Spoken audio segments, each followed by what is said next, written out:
हर हर महादेव दोस्तों, मेरा नाम प्रियंका है और मैं आप सबको अपने एक मिनी ब्लॉग में स्वागत करती हूँ। तो ये जो ब्लॉग है ये संडे का ब्लॉग है। तो सुबह सुबह जग के हम नहा धो के फ्रेश होके यहाँ पे पूजा पाठ कर लिए थे, क्योंकि हमारे तरफ इस संडे को होता है इतवार व्रत। जो भी बिहार से होंगे उनको तो ये पता ही होगा। तो यहाँ पे हम इतवार व्रत की तैयारी कर रहे हैं। तो यहाँ हमारे यहाँ इस व्रत को करते हैं तो इस खीर और रोटी बनाते हैं। तो यहाँ पे मैं देखिए नहा धो के रोटी बना रही हूँ खीर, और फिर छत पे आ गई हूँ यहाँ सूरज भगवान को जल देने और अर्घ देने। तो यहाँ पे बेटा मेरा आया था और धूप इतनी थी कि पूछिए मत। एकदम कड़कड़ाती हुई धूप जिसमें हाथ पैर सब जल रहे थे। तो यहाँ पे मैंने सबसे पहले सूरज भगवान को जल चढ़ाया और उसके बाद मैं यहाँ पे अर्घ दूंगी, जो कि मेरा बेटा दिलवाएगा। देखिए तो यहाँ पे जो भी उस टाइम का फल फ्रूट होता है उससे हम मतलब अर्घ देते हैं सूरज भगवान को। और गाना भी वही होता है। पिछली बार आपने देखा होगा कि मैं उस टाइम पे हमारे यहाँ धान होता है तो उस समय हमने चूड़ा मीठा गुड़ और ये दूध वगैरह से करते हैं। और इस टाइम पे मतलब गेहूं की होती है, गेहूं होती है तो गेहूं की रोटी और खीर बना के इस व्रत का वो है पूजा किया जाता है। तो यहाँ पे बेटा मेरा अर्घ दिवा रहा है। और इस में भाई तो साक्षात देवता हैं हमारे सूर्य देव, इनका हम पूजन करते हैं, अर्घ देते हैं। तो यहाँ पे हमने कर लिया और यहाँ पे धूप दीप जो भी दिखाना था वो हमने दिखा दिया। अब आएंगे नीचे तो हमारा व्रत जो है वो मतलब करेंगे, यानी पूजा पाठ। तो यहाँ पे मैं बैठ गई हूँ और केले के पत्ते पे यहाँ पे देखिए हम हमारे यहाँ अग्रासन निकलता है, मतलब जो खाते हैं वो निकालते हैं।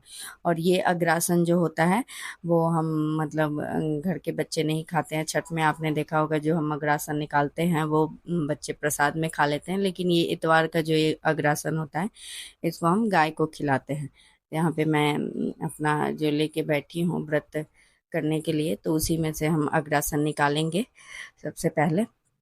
उसके बाद धूप दीप जलाएंगे और इसी में से हम अग्नि में भी समर्पित करते हैं। लोग कहते हैं कि अग्नि जो देव हैं वो उसमें जो भी भोग या प्रसाद चढ़ाते हैं वो साक्षात पहले भगवान को मिलता है।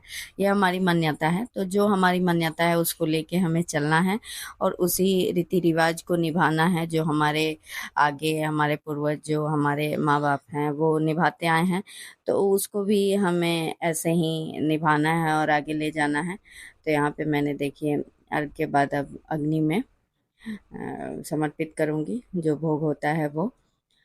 और बच्चे भी होते हैं और बच्चे आज सबका मतलब समझिए कि ब्रेकफास्ट ही यही है। हल्का फुल्का कुछ खा लिए थे, मैं बोली थी कि यही प्रसाद बना रही हूँ फिर यही सब खाएंगे रोटी खीर। तो सबने बोला था ठीक है। तो फिर हम यहाँ पे अपना पूजा पाठ किए और उसके बाद अब जब मैं खा लूँगी उसके बाद बच्चे जो भी प्रसाद बना है वो रखा हुआ है तो वो खाएंगे। तो ऐसे ही हमारा ये छोटा छोटा त्योहार होता है, व्रत होता है जो हम कहीं भी रहें तो उसको हम अपने श्रद्धा से मनाते हैं और पूजा करते हैं। भगवान के पूजा करने में तो कोई वो बात नहीं है भाई, जितना पूजा कर लें हमारे लिए तो बढ़िया ही है। तो यहाँ पे हमने मेरा जो पूजा हो गया वो संपन्न हुआ। और उसके बाद अब बारी आती है सब प्रणाम करेंगे।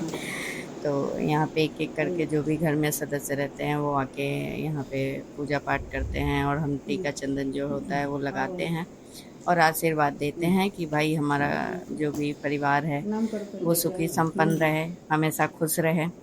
तो ये था हमारा आज का ब्लॉग। आप लोग कैसा लगा, अच्छा लगा हो तो लाइक शेयर कमेंट करें। चैनल पे नए हैं तो प्लीज़ हमारे चैनल को सब्सक्राइब करें। मिलते हैं आपसे फिर नेक्स्ट ब्लॉग में, तब तक के लिए बाय बाय। पैर छूते हाँ चल जाओ पापा मम्मी को भी प्रणाम करो।